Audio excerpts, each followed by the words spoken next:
to Horror Hour. We all go a little mad sometimes. Get you. The dead follow. You are going to die for me. Here's Johnny. It's all for you!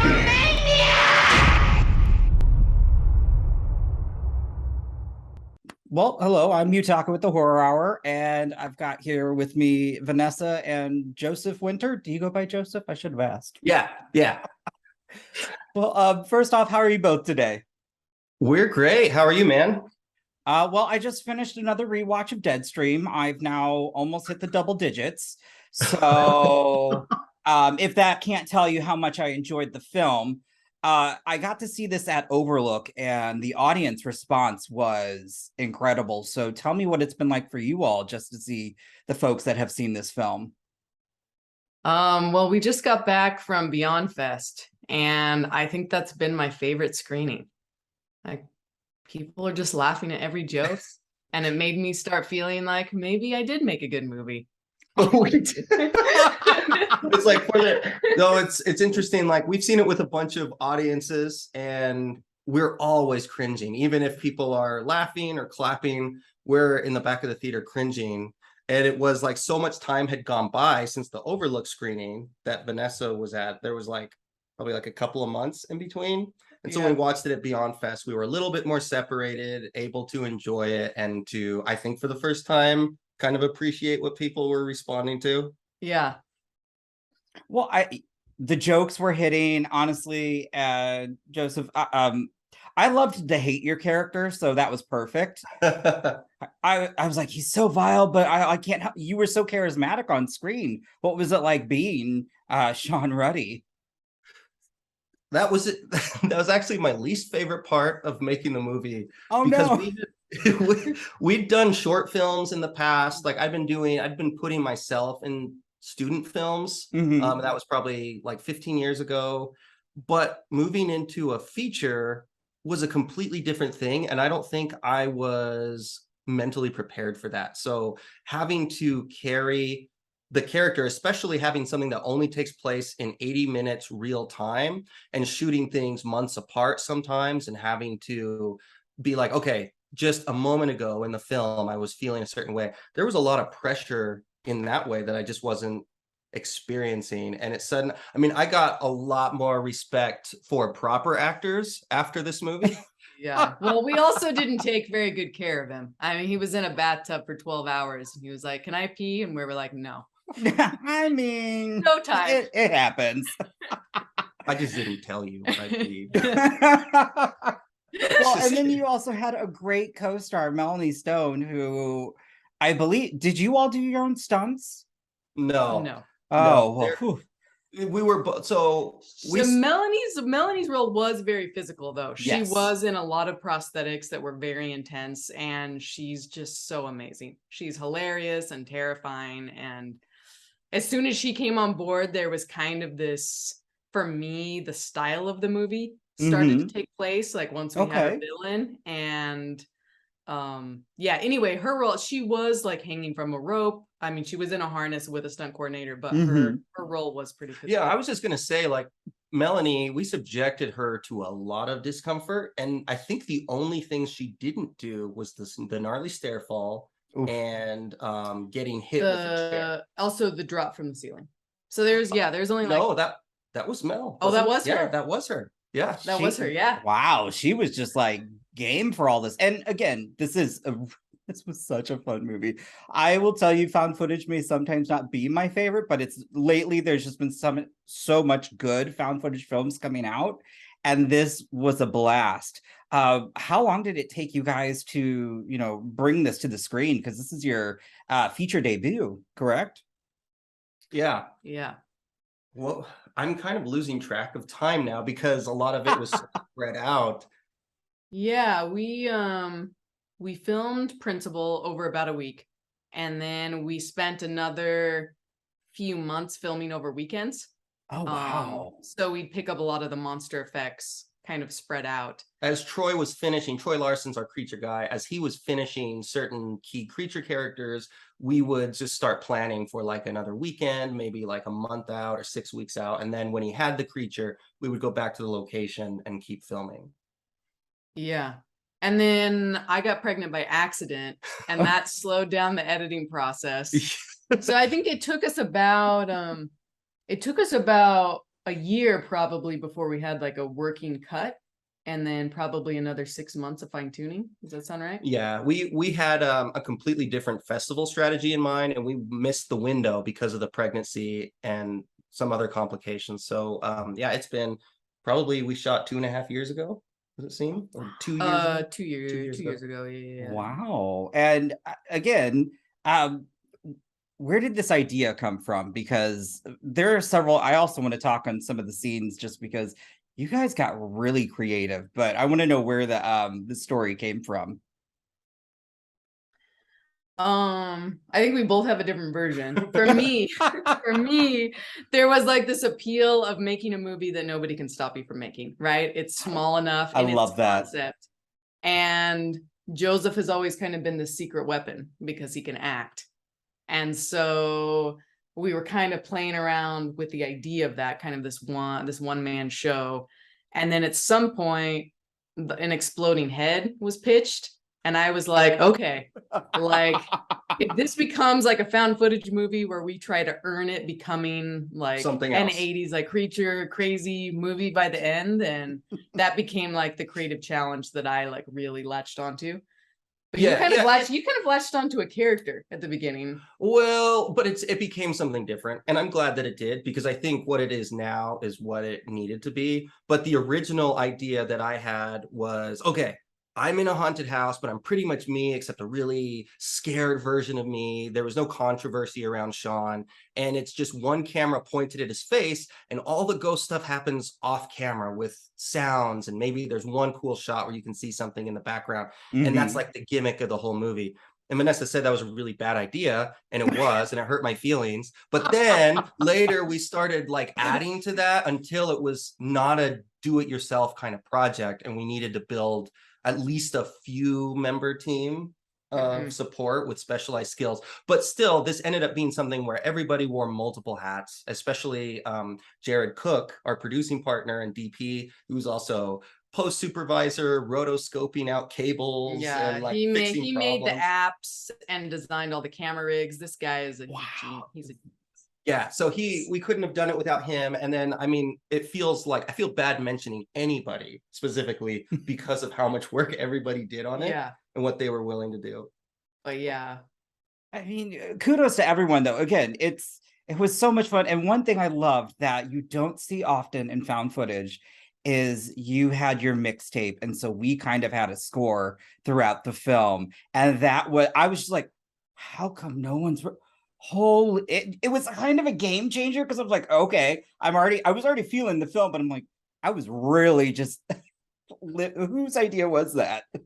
Dude, Joseph, 100%. Right at the beginning, he latched onto the idea of this tape player, and it was part of his character. Here's why. This is where it came from. When we first started thinking of the movie, so my idea was a boredom movie. It wasn't in real time. He was broadcasting, but it kind of jump cut through the night and nothing was happening.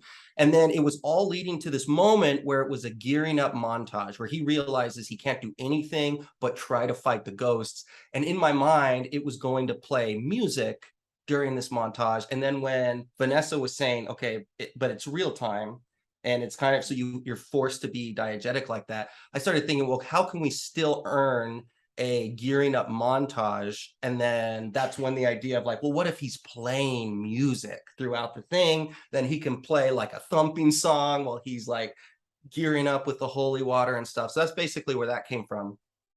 I mean, I remember the person next to me, they were already rocking out to it too. It was genius. So I do want to also then, because again, I'm so excited, Deadstream comes out next week, and I can't wait for people to see this. But also, so last year we went hard for VHS 94. It was just a great film. As you can see, I've got my VHS 94 with a Hail Rotma stitched off. I want to know what can you tell us about VHS 99, because it's the sole reason I'm flying out to the Brooklyn Horror Fest is to see VHS 99. I'm so excited. That's awesome. Thank you. Awesome. I think I think I think that it would be okay to say that people are taking swings at comedy, and each one's in a completely different way. Oh, I love that. I think Yeah. it's interesting. So we thought we would be the comedy segment, and we didn't know the concepts of everybody else when we did ours. And then when we finally got a screener, almost everybody, I wouldn't say everybody's has comedy, but almost everybody has some aspect to their film that's not to be taken seriously. And it's so fun. It made it like it felt like the whole movie was made for me. And so I'm a really big fan. We've seen it with a crowd like 3 times now. Yeah, we've seen it 3 times, and So I love it. jealous. I love it. I think everybody delivered really solid segments. I cannot wait to see that. Yeah, I when I saw the list of names, and I don't think the announcement, I think the announcement came after I'd already seen Deadstream. So I was like, well, I'm sold on that. And then I love Maggie Levin. She's been on here too. And so I was like, oh my God, it's just rounding out. And one of the great things, I think sometimes we always say, oh, horror is really great this year. Horror really is. We've had so much content, and we've had so much independent content, which I am forever grateful, because I'm being introduced to new voices. So what I'd love to know is, what have you seen just in the past 365 days that just kind of wowed you, and you just, or like kind of gave you more of a creative passion? Man, I'm always gonna bring up Barbarian, because like since I saw it a couple weeks ago, that's like I think about it every night before I fall asleep. No, I've said this. It made me so happy in the theater. I was so surprised and joyful. Here's what I think. I feel like Barbarian rewired my brain creatively, and I'm not joking. I feel like a different person now when I'm thinking about next projects, where I just realized, like, okay, anything goes. Like, if you have a good idea and you feel passionate about it, like, this is something I'd want to see. It doesn't matter if the structure has existed before, or if Hollywood's telling you this is what it needs to be, just go for it. Like, that's the encouragement I have felt from Barbarian. Hey, you don't have to tell me twice on that one. I went in blind, like everyone should go, and wow, it was just so entertaining. And I also chuckled because I'm like, this is from the same guy who did Whitest Kids You Know? What? Hold up. And it was just so much fun. And it really just, this year's really made me appreciate horror. And so that's really awesome. The other thing that I have also seen, and so I'm just curious, Vanessa, from your standpoint too, we've seen a lot of strong female voices come out in horror this year. Anybody in particular that you just saw, whether it be somebody in front of the camera or behind the camera, that you're just like, wow, I want to work with them, or just trade like creative thoughts with them? Dude, I'm gonna plug Maggie and her new segment, because like, I'm not mad about that. I don't want to give any hints, but the practical effects are so fun. And Amazing. Yeah, they're my style. Also, the music that she did. I mean, I don't know who composed it. I do actually know who composed it, so I'm really excited. Yes. I do remember just chatting with Maggie, and I briefly know about it was Keely, or aka Dressage, who did the music in My Valentine. So I know she's doing, and so I'm excited because I'm a big fan of that music, but I can't wait to hear what's brought to this. It's amazing. And so we're gonna sign up for anything that Maggie makes moving forward. That's amazing. Well, what do you guys, I mean, there are still tons of festivals left. What do you guys have planned for the rest of the year? I mean, this October, there's so much coming out, and it's so exciting. We're going to New York for Comic-Con next week. So that's for a VHS panel. Oh, I'm so jealous. Right. Yeah. We're gonna do we'll swing back to Beyond Fest for VHS.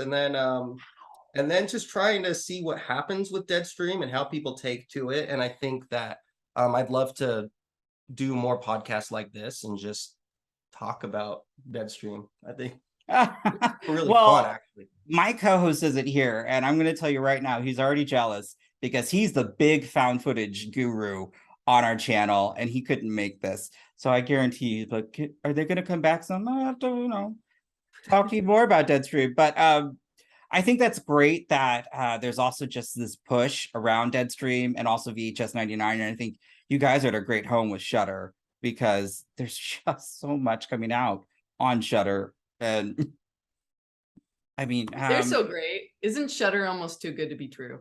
That's what I I was you meet the people there. The people are amazing.